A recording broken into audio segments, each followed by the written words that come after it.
Up all night, a new left-leaning protest movement that's sweeping across France. Its young leaders say they're against socialist government reforms. But how powerful are groups like these, and can they bring change in France and elsewhere? This is Inside Story.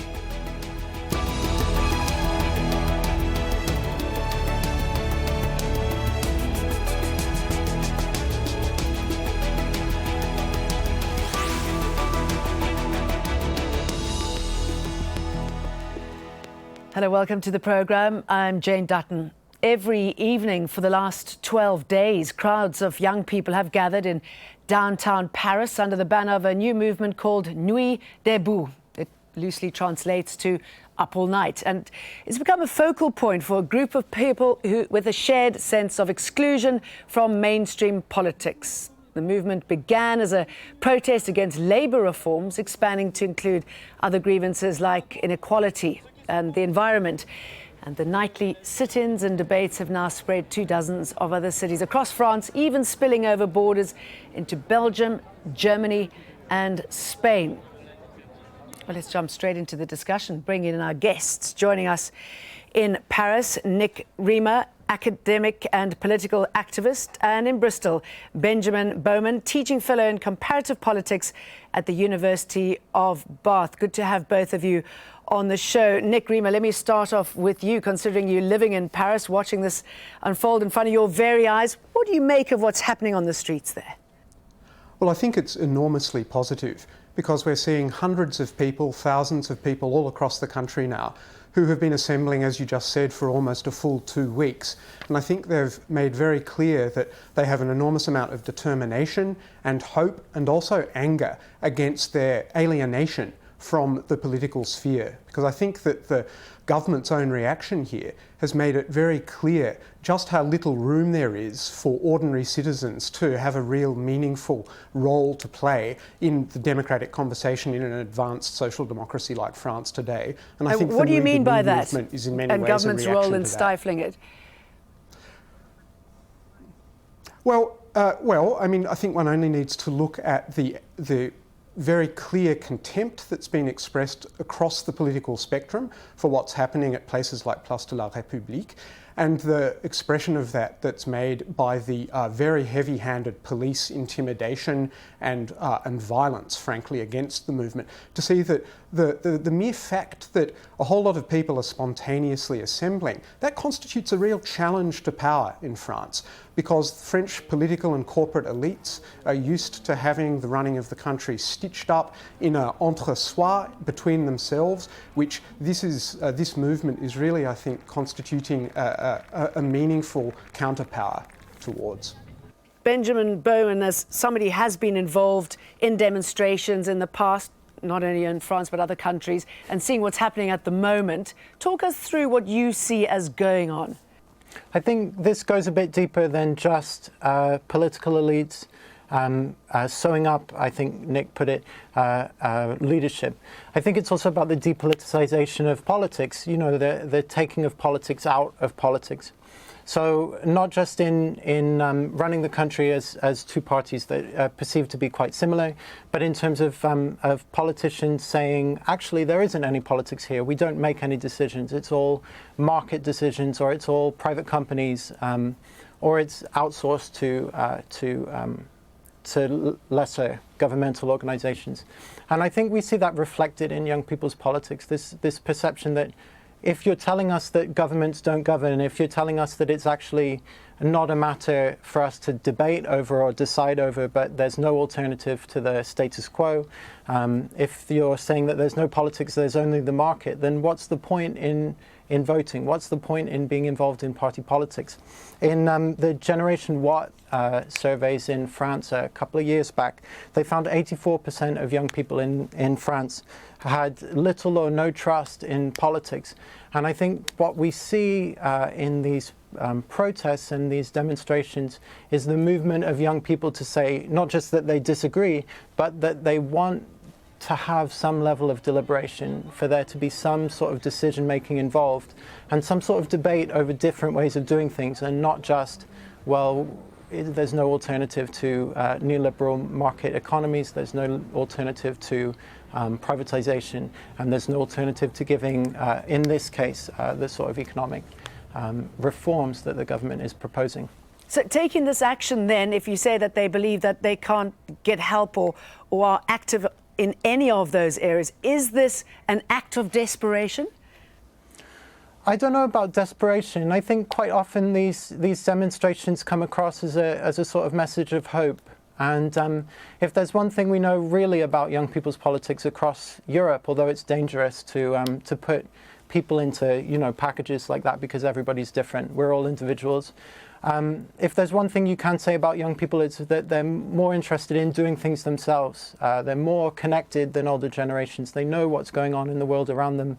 And they're forever being told that actually you don't have a role to play. You can vote for a party, but they might not get into government. You can vote for a party that will tell you one thing and come out with a different policy once the election is done. And I think that the real message of demonstrations like these is we want to have an effect on the way that the country is being governed. We want to have an effect on party politicians. We don't just want to vote for them and then give them 4 or 5 years, depending on your state, in power to do whatever they want. We want real democracy. We want real power over decisions.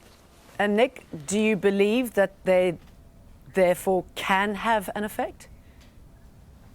Well, I think the establishment of this movement is the first step towards constituting themselves as a meaningful political force in France. I'd say that the aim of the movement probably goes beyond, or the discussions at least go beyond, just wanting to have an influence on party politics as it exists in France at the moment.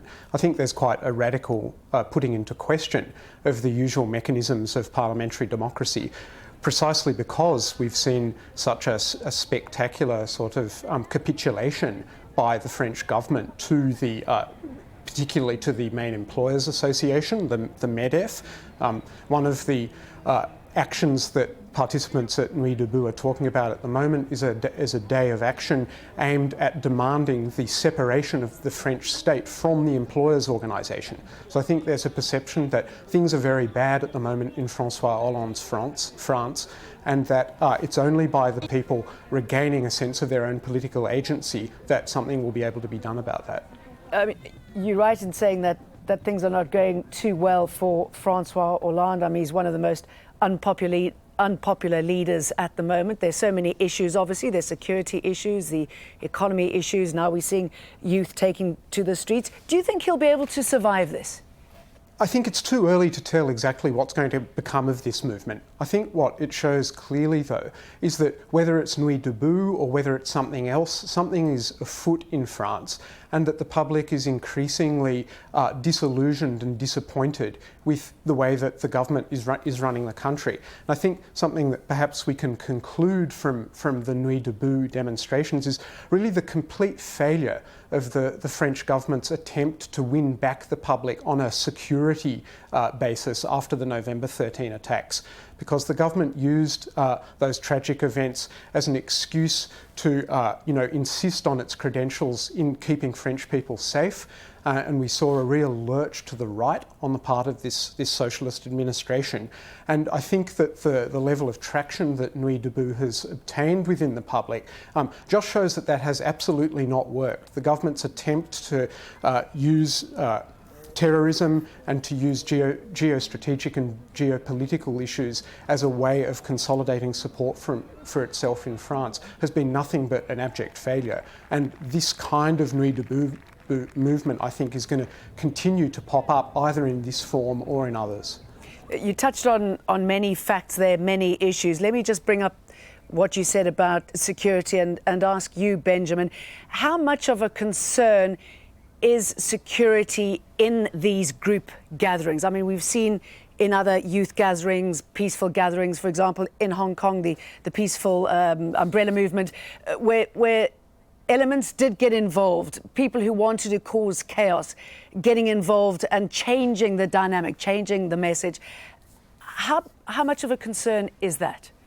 I would issue caution about talking about protesters as causing chaos, because one of the real intentions of a demonstration is to change the way that things are working on an everyday basis. And at the end of the day, that's what we've been asking from young politics for a very long time in Europe. We've wanted young people to not just have a voice, but also have some measure of power and get involved in our democracy directly. So actually, I think to some extent we should welcome the ability of young protesters and demonstrators to change how things are being done around them. In terms of security, I don't know whether you mean whether there's a sort of an air of fear about terrorist attacks of people who are on the street. I would expect so two that among questions there. I mean, the fear of those there's attacks gathering in large groups, and also the fact that often when there are these sort of peaceful gatherings, people do get involved who want to cause chaos, who want to stir it from within. Yeah, I think where gathering in terms of being attacked is concerned, I don't think it's any different from any other gathering, and I'm unaware of any specific targeting of these groups by any other group.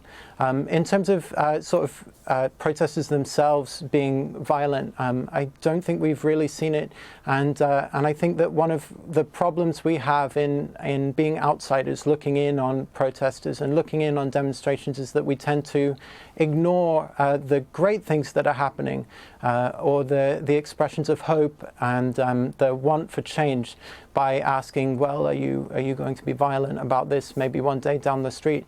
I think what we need to do is respect the voices that we hear and respect the gatherings that we have and start to build them into sort of broader debates in France and also in other countries. Well, the French media have been quick to draw comparisons with other recent protest movements like the Indignados in Spain, which started as an anti-austerity movement, but eventually produced a new and successful political party called Podemos, or We Can. The 2011 Occupy Wall Street movement in the US similarly galvanized young Americans, but with less long-term success. And those with an eye on history might remember France's tradition of civil unrest. The mass strikes and protests of 1968 brought the French economy to a standstill and threatened to overthrow the government of President Charles de Gaulle. Nick, is there a similarity between what we saw in the 60s to what we're seeing today? Well, in certain points, I think there certainly are. I mean, France obviously has a long and vibrant tradition of social movements and social protest.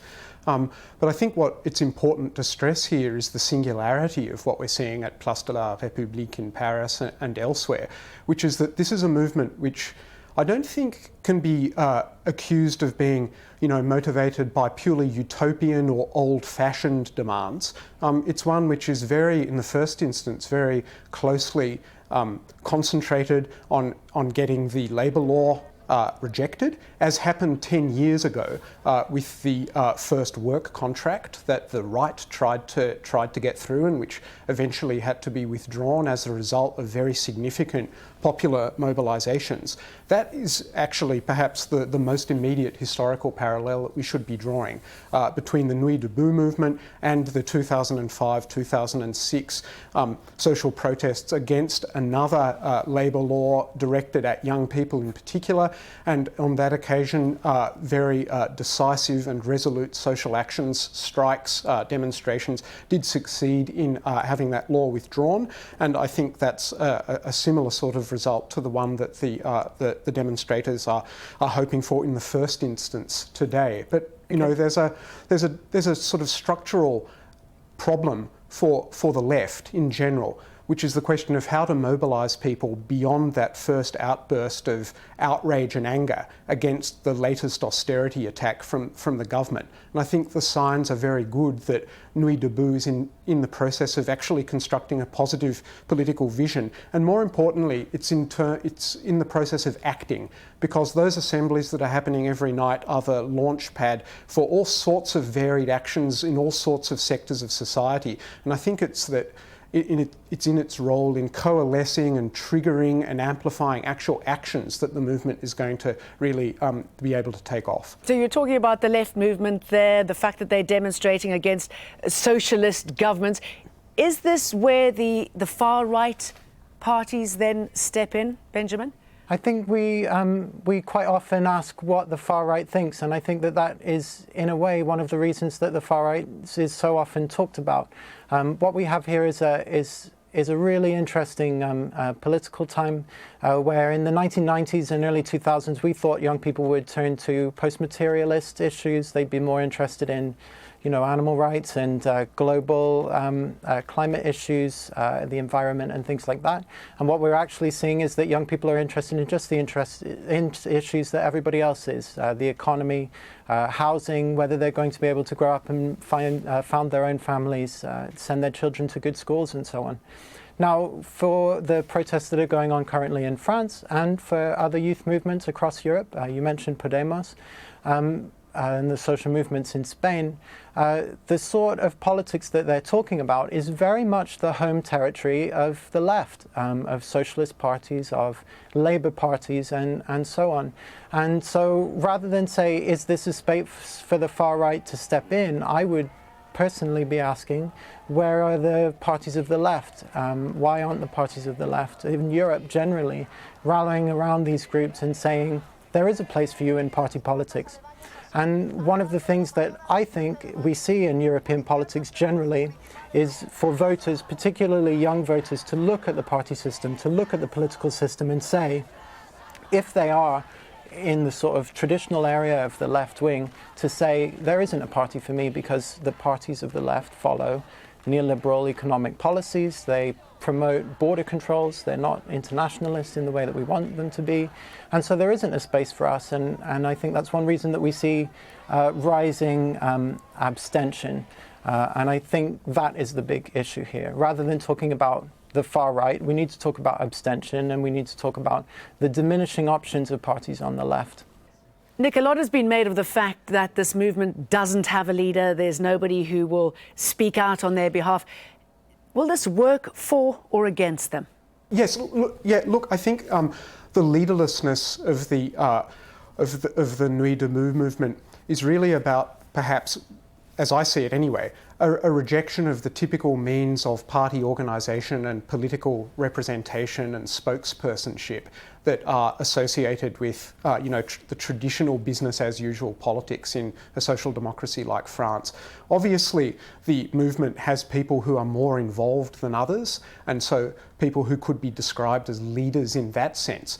But the rejection of designating any people in that way, I think, is a way of affirming the real necessity of trying to do politics differently and in a way that can engage people. Because once you start designating official leaders, you've immediately excluded new participants, you've excluded people who might be participating in a less perhaps active or assertive way. Because, excuse me, jumping in here, that's what we saw with Podemos, wasn't it? I mean, do you think that they became... they changed what they started out doing because they realized that they had to work within the political framework in order to make change, in order to be somebody who's heard? Well, I mean, obviously Podemos from the start was the subject of critiques from the left, exactly on the basis of its extreme personalisation, its desire to gain electoral traction above anything else. That project is still very positive in many ways. I think perhaps the more pointed point of comparison might be Syriza in Greece, where the dangers of a capitulation or an acquiescence to business as usual and a determination not to decisively step out of the framework of traditional politics has led to the complete abandonment of that project, which is, I think, a tragedy for many people on the left. And it must be that kind of negative lesson that Nuit Debout is very conscious of, I imagine. Benjamin, you were saying that it's not really whether it's left or right, but rather apathy. Is this why we're seeing a rise of populist movements then? I think there's an important distinction to make between apathy and anti-politics. There's a difference between saying you don't care about something and saying that it's not worth your bother. And I think there's a definite difference between seeing people who decide not to vote and saying that that's necessarily apathy. I think what we have with young people, and I think the research really supports it, is that young people feel that politics isn't worth the bother because you don't get any power through participating in it. You vote for a party and they return the policies they want. It doesn't matter what you vote for or which party you vote for. You don't make any change. And I think that that is an issue that is being poorly served by the main parties. Now, you mentioned populism, which is a really interesting topic. There are a lot of ways to look at populism, but in Europe we tend to look at parties that present the people as somehow different to elites, needing a leader who isn't a member of the elites but can speak for the people. I think there's definitely some attraction to people who are able to identify a group, like Occupy did, identify them as the 99% and say we stand together against the 1%. But I don't think that in the end that can offer any real change. What we need is really participation of that 99%, not through a leader or populist rhetoric, but really meaningful participation. And in France, I would wonder whether that could be done by involving young people in local government. In party politics, I would wonder whether there is a way to involve young people more in party structures and not just in youth wings. There are lots of ways to involve young people more directly, but we need to talk more about young people's power and less about their voice, I think. Do you think, Nick, that ultimately the youth could have hold the key in deciding the future of Europe, other parts of the world? Well, I mean, generationally speaking, that is definitionally true, since the people who are demonstrating at République and elsewhere in France today are going to be they are the future of French society, obviously. The question, I think, is to what extent they'll succeed in federating around themselves positive, agreement in the rest of French society about the goals that they end up developing. And speaking for myself, it struck me being at Place de la République in Paris that it's true that most of the demonstrators are, I would say, in their 20s. Most of them are white. Most of them are from central Paris. But that's by no means the entirety of the people who are there. There are people of all ages, of all ethnic backgrounds, people obviously from many different parts of the greater Parisian region.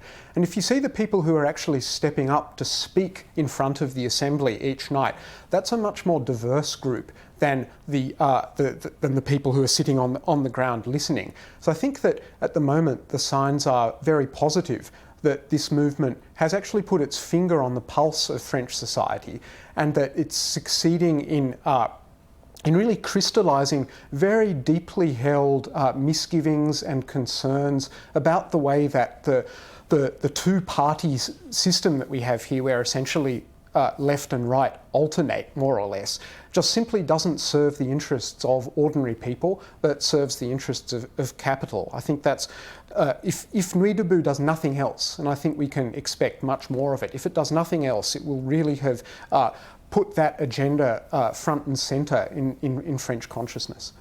Fascinating topic, big topic, the changing face of politics and the role that the youth has to play in it. Thank you to both of my guests, Nick Riemer to you and Benjamin Bowman to you as well. And thank you very much for watching. You can see the programme again anytime by visiting our website, aljazeera.com. For further discussion, go to our Facebook page. That's facebook.com/AJ Inside Story. You can also join the conversation on Twitter.